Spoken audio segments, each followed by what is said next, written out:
MA final political science 7th B paper के students, international law के इस paper में पिछले लेक्चर में यूनिट फर्स्ट में हमने विभिन्न टॉपिक्स पढ़े और आज जो टॉपिक हम पढ़ने जा रहे हैं वो है कोडिफिकेशन ऑफ इंटरनेशनल लॉ, यानी अंतर्राष्ट्रीय कानून का संहिताकरण। संहिताकरण को इंग्लिश में कोडिफिकेशन कहते हैं। ये क्या है, इससे क्या अभिप्राय है, संहिताकरण क्या होता है, इसका हम पहले देखेंगे कि अर्थ, और फिर हम ये देखेंगे कि अंतर्राष्ट्रीय कानून का संहिताकरण क्या है। कोडिफिकेशन या संहिताकरण शब्द से जो अर्थ हमारे सामने स्पष्ट होता है वो ये कि किसी भी जटिल या अव्यवस्थित जो विषय हैं उनको व्यवस्थित रूप देना और स्पष्ट करना, उनको लिपिबद्ध करना।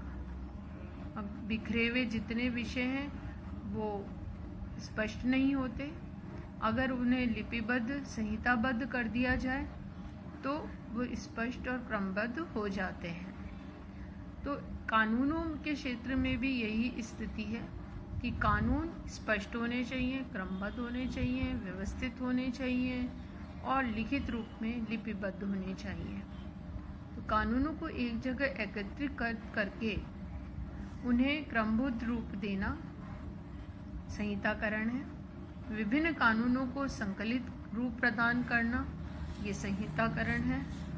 जितने भी प्रचलित नियम हैं उनमें संशोधन इत्यादि कोई भी परिवर्तन करना है या संशोधन करना है वो करके उन्हें समय और परिस्थितियों के अनुकूल बनाना, न्याय संगत बनाना, ताकि वो उपयोगी हो सके।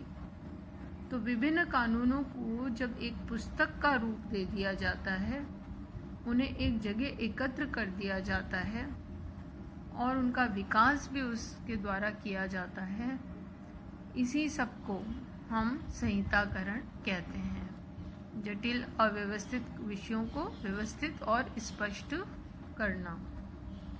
अंतर्राष्ट्रीय कानून का संहिताकरण अत्यंत आवश्यक था।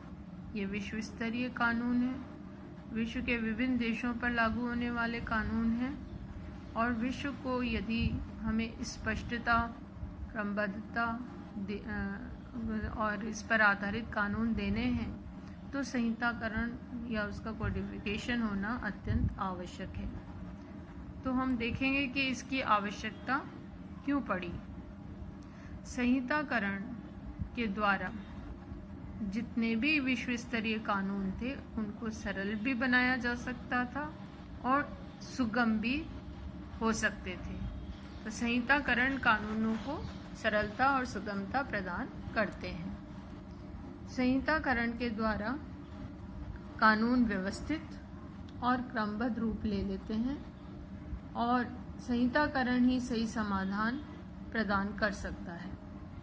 जितने भी बिखरे हुए कानून थे विश्व अंतर्राष्ट्रीय स्तर के, जितने भी बिखरे हुए नियम थे उनको क्रमबद्ध और लिपिबद्ध किया जा सकता था संहिताकरण के ही द्वारा। इसके द्वारा इनका विकास भी संभव है और नए अगर कोई नियम और कानून बनाने हैं तो वो भी संभव है। जबकि वो व्यवस्थित होंगे तो उन पर अंतर्राष्ट्रीय कानून के नए नियमों का भी निर्माण किया जाना सुगम हो जाता है, सुनिश्चित हो जाता है। साथ ही एक रूपता भी इसमें आ जाती है। यदि वो लिपिबद्ध हैं तो आसानी से ढूंढे जा सकते हैं। विश्व के विभिन्न देशों के राजनीतिक व्यवहार पर उनको एक रूप में लागू किया जा सकता है। इसलिए इनके लिपिबद्ध होना, संहिताबद्ध होना आवश्यक था। इसके द्वारा अंतर्राष्ट्रीय कानूनों को लोकप्रियता और वैज्ञानिक रूप भी प्राप्त होता है और हुआ है। यूएनओ ने भी, संयुक्त राष्ट्र संघ के द्वारा भी अंतर्राष्ट्रीय कानूनों को काफ़ी संहिताबद्ध करने का कार्य किया गया और इसको बढ़ावा दिया गया। संयुक्त राष्ट्र संघ का चार्टर की धारा 13 के अनुसार उसका जो एक महत्वपूर्ण अंग है महासभा, वो अंतर्राष्ट्रीय कानून के विकास और संहिताकरण को बढ़ावा देती है। तो यूएनओ निरंतर इस क्षेत्र में प्रयासरत रहता है कि अंतर्राष्ट्रीय कानून संहिताकरण के रूप में कार्य करे। संहिताकरण यूएनओ ने किया भी है और निरंतर इसके संहिताकरण का कार्य आगे भी चल रहा है। इसी चैप्टर में हम देखेंगे कि अंतर्राष्ट्रीय कानून के संहिताकरण के लिए अब तक इसका किस तरह से विकास हुआ और उसके आधार क्या रहे हैं। अंतर्राष्ट्रीय कानून के संहिताकरण के विकास के आधारों को हम दो तरह से वर्गीकृत करके एक्सप्लेन कर सकते हैं। पहला, द्वितीय विश्व युद्ध यानी 1945 से पूर्व की स्थिति, और दूसरा 1945 के बाद जब द्वितीय विश्व युद्ध समाप्त हुआ तो उसके बाद की अंतर्राष्ट्रीय कानून के संहिताकरण की स्थिति। इसमें आज जो हम देखने जा रहे हैं वो द्वितीय विश्व युद्ध से पूर्व के प्रमुख जो भी संहिताकरण के प्रयास हुए समय समय पे उस पर अधिक चर्चा करेंगे। सेकेंड वर्ल्ड वॉर के बाद अंतर्राष्ट्रीय कानून के संहिताकरण के लिए द्वितीय विश्व युद्ध से पूर्व यानी 1945 से पूर्व संहिताकरण के लिए विभिन्न प्रयास हुए। 1945 के बाद तो किए ही गए, लेकिन इससे पूर्व भी इसके लिए निरंतर प्रयास 18वीं शताब्दी के अंत से ही शुरू हो गए थे। और सर्वप्रथम हम ब्रिटिश कानूनवेत्ता बेंथम के विचारों में इस बात को देखते हैं। बेंथम ने इस चीज़ पर जोर दिया। 1792 में फ्रांस की क्रांति के बाद एक प्रमुख विचारक थे मिस्टर एबे गेगायर, उन्होंने भी इसका प्रारूप तैयार करने का काम किया। 1856 में पेरिस की घोषणा में ये कुछ सिद्धांत तय किए गए थे, युद्ध और तटस्थ देश और विनिषिद्ध और रण सामग्री और परिवेष्टन जैसे विषयों पर।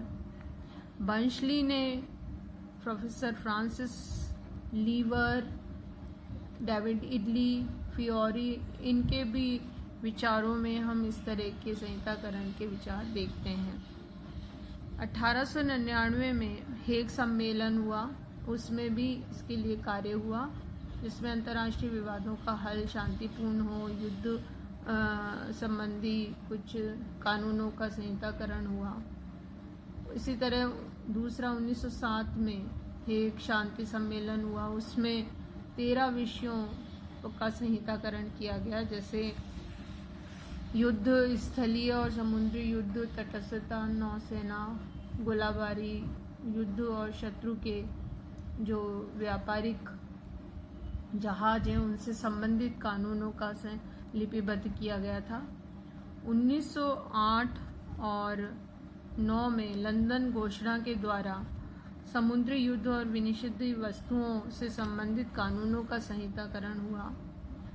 फर्स्ट वर्ल्ड वॉर जब खत्म हुआ 1925 में हानिकारक और विषैली गैसों के विरुद्ध, युद्धबंदियों के संबंध में, घायलों के संबंध में, युद्ध में बीमार के संबंध में, 1928 में संधि संबंधी विषय में, युद्ध और बहिष्कार जैसे विषयों के संबंध में अंतर्राष्ट्रीय कानूनों का संहिताकरण किया गया। राष्ट्र संघ जो अंतर्राष्ट्रीय संगठन प्रथम विश्व युद्ध के बाद गठित हुआ था, उसके तत्वाधान में भी अंतर्राष्ट्रीय कानूनों का संहिताकरण किया गया और एक समिति गठित हुई थी 1925 में, और उसने 1927 में राष्ट्रीयता, प्रादेशिक समुद्र, विदेशियों, राजनीतिक विशेषाधिकार, उन्मुक्तियों, अंतर्राष्ट्रीय सम्मेलन और संधि, समुद्री डकैती, पदार्थ इत्यादि से संबंधित कानूनों का संहिताकरण किया था। इसी तरह 1927 में समिति ने राष्ट्रीयता, प्रादेशिक समुद्र और विदेशियों आदि के बारे में इसमें आयोजित सम्मेलन में निर्णय किया और इनसे संबंधित संहिताकरण का कार्य किया। 13 मार्च से 12 अप्रैल 1930 तक हेग में फिर सम्मेलन हुआ, जिसमें राष्ट्रीय विधियों, दोहरी राष्ट्रीयता, बिना राष्ट्रीयता और राज्यहीनता, पर क्या कानून हो इत्यादि पर विभिन्न समझौते हुए और कुछ देशों की इस पर सहमति भी हुई और विवाद भी रहा, लेकिन संहिताकरण किया गया था जो काफ़ी मुश्किल इस दौर में रहा था, लेकिन एक प्रयास था जो होता रहा। तो इस तरह से यदि हम देखें तो ये दो विभाजन रेखा के आधार पर इसको ज़्यादा अच्छे से एक्सप्लेन किया जा सकता है कि अंतर्राष्ट्रीय कानून के ये जो प्रयास थे वो 1945 के पूर्व के थे। द्वितीय विश्व युद्ध जब समाप्त नहीं हुआ था उससे पूर्व विभिन्न प्रकार से विभिन्न विचारकों ने विभिन्न सम्मेलनों के द्वारा, राष्ट्र संघ के द्वारा ये प्रयास किए जाते रहे कि अंतर्राष्ट्रीय कानून को लिपिबद्ध, संहिताबद्ध किया जाना आवश्यक है और विभिन्न प्रयासों के द्वारा अंतर्राष्ट्रीय कानूनों को संहिताबद्ध किया भी गया। नेक्स्ट लेक्चर में हम द्वितीय विश्व युद्ध के बाद के प्रयास पढ़ेंगे।